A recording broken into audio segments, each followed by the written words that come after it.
Selamat datang di channel Sejarah TV. Sebelum memulai podcast, mari dukung channel ini dengan cara subscribe, like, dan share video ini. Tema podcast pada hari ini saya akan membahas mengenai Nasakom. Nasakom adalah kepanjangan dari nasionalisme, agama, dan komunisme yang mewarnai sejarah pemerintahan Indonesia pada masa demokrasi terpimpin tahun 1959 hingga 1965. Nasakom dicetuskan oleh sang proklamator Insinyur Soekarno. Meskipun baru dikenal luas menjelang berakhirnya dekade 1950-an, namun konsep ini sudah terpikirkan jauh sebelum Bung Karno menjabat sebagai Presiden Republik Indonesia pertama sejak 17 Agustus 1945. Konsep Nasakom kemudian diusulkan Soekarno pada Februari 1956. Konsep ini oleh Bung Karno disebut sebagai 3 pilar utama demokrasi terpimpin dalam pemerintahan Republik Indonesia, yaitu pilar nasionalis, pilar agama, dan pilar komunis.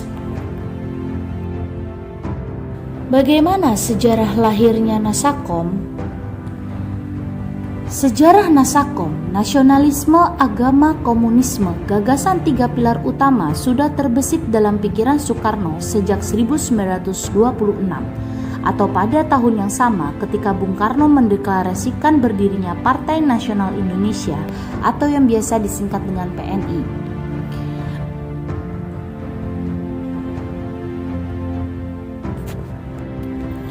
Pada masa pergerakan nasional kala itu, dalam pikiran Soekarno ada 3 aliran politik yang bisa dijadikan sebagai pilar utama kekuatan rakyat beserta wadah atau organisasi yang bisa menaungi masing-masing 3 pilar tersebut.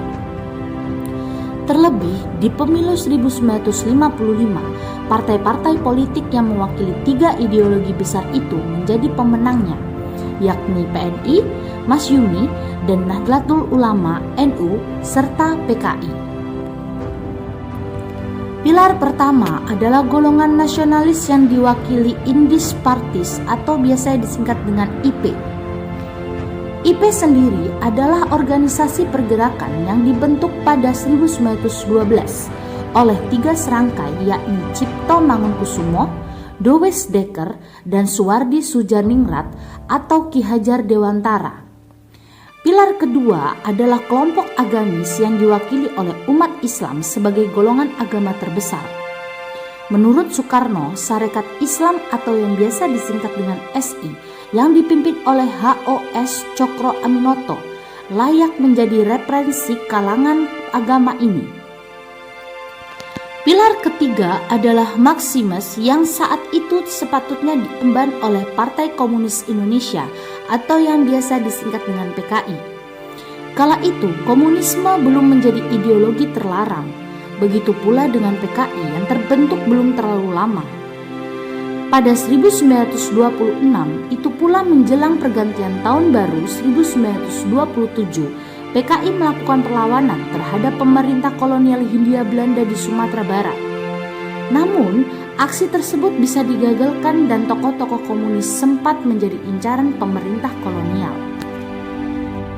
Apa alasan penerapan Nasakom? Konsep 3 pilar utama yang sempat terabaikan kembali didengungkan Soekarno setelah Indonesia merdeka, tepatnya pada 1956. Alasan dan tujuan Bung Karno saat itu adalah karena menilai sistem demokrasi parlementer tidak cocok untuk negara Indonesia. Zulfikri Sulaiman dalam buku Demokrasi untuk Indonesia, Pemikiran Politik Bung Hatta menuliskan, menurut Soekarno, demokrasi parlementer melindungi sistem kapitalisme karena parlemen dikuasai oleh kaum borjuis dan tidak akan bisa memakmurkan rakyat. Hanya saja, tidak semua kalangan sepakat dengan sistem demokrasi terpimpin beserta Nasakom ala Soekarno itu. Salah satunya adalah Wakil Presiden Republik Indonesia Muhammad Hatta.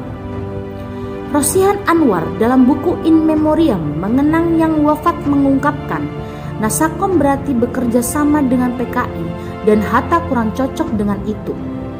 Bagi Hatta, demokrasi terpimpin membuat kekuasaan negara kian terpusat kepada sosok presiden.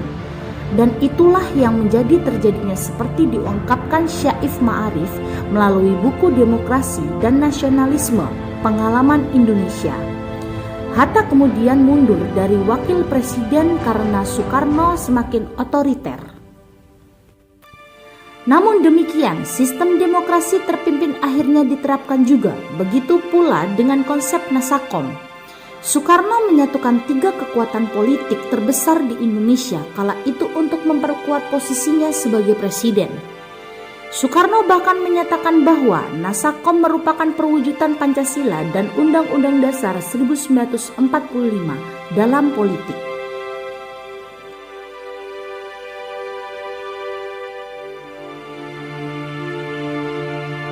Demikian penjelasan mengenai sejarah Nasakom. Apabila ada pertanyaan, dapat ditanyakan di kolom komentar.